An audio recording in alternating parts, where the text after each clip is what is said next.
In our first story, we must guard against religious chauvinism. That's the call of Minority Leader Iddrisu as he joins thousands of Muslims to celebrate Eid UL-Fitr today. His comment comes on the back of the prevention of Muslim students in Wesley Girls High School from observing the Ramadan fast. Iddrisu believed the decision of the school, which has been seconded by the Methodist Church, has the potential to spark an interfaith row in the country. He's also been speaking about the arrest of 2 City FM journalists by national security operatives last Friday.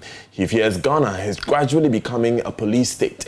He spoke to my colleague Manuel Kranting at the Lamishegu Park in Tamale. This is not the normal Eid UL-Fitr prayers that we see in the years past, 2 years and so beyond. Tell us your own reaction about to this one. We are still, as a country and as a people, as you listen to the Imam praying against the ravages and impact of COVID.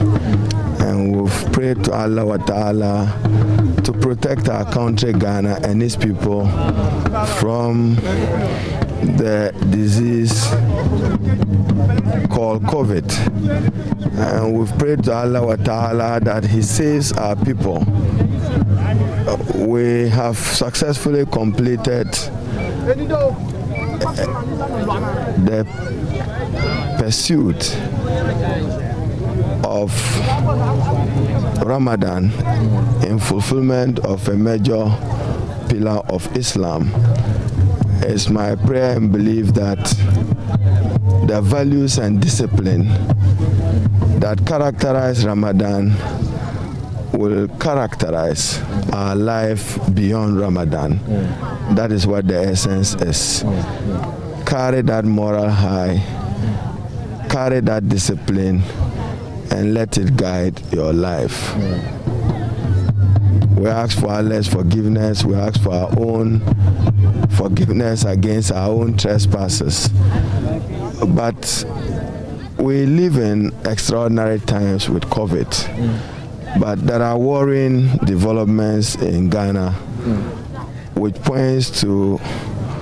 And that's one thing I'm going to ask you, of course, that this year's celebration has not been without, specific events. For instance, in Wesley Girls High School, we're hearing that Muslims, they are not being allowed to say their prayers and they're not being allowed to fast, as it were. We need to guard against the emergence of religious chauvinism in Ghana. And we must all jealously protect and preserve the peace of our country, the harmony that exists. Ghana has a reputation of peaceful coexistence and religious tolerance. We do not need to engage in any action that will undermine that respected reputation of our country as an oasis of peace. We should not sacrifice a peace on the altar of religious differences, but fundamental human rights and freedoms, including the right to freedom of belief and freedom of conscience, are not divisible rights. And therefore, every Ghanaian is entitled to the full benefits of those rights, including Muslim girls and Muslim boys. We simply demand respect to that inalienable constitutional right of the right to belief and the right to freedom of conscience. It is not a right that is divisible. And as I said, it's important that we preserve the peace of the country, we continue to coexist, and we continue to tolerate each other even in our differences. Let's not undermine the peace of the country on the altar of religious superiority. But how do you react to the argument that indeed, just as we talk about rights, the church, for instance, also has a right to establish institutions to further its cause and so on? That's the argument that the Methodist Church, for instance, makes, that this is a school that we have established to, as it were, expand and propagate the message of the Methodist Church. And for that reason, they're claiming that right. Is this something that you don't agree disagree with? I said every Ghanaian child, including the Muslim child, has the right to the benefit guaranteed under the 1992 Constitution, including the right to freedom of belief and freedom of conscience. That right, in my view, is vested in that young man. He has that right. Some journalists with CTFM, City TV, just quickly, I just want to pick your thoughts on that. But they make a point that he was filming, in an unauthorized zone, a security zone. You've heard that. When you heard it, what was your initial reaction? Nana Addo Dankwa and his MPP government is reducing Ghana to a police state. And that is not acceptable. The rise of journalism to film is to provide evidence of what they have seen and to report what is real and what is practical, what is wrong.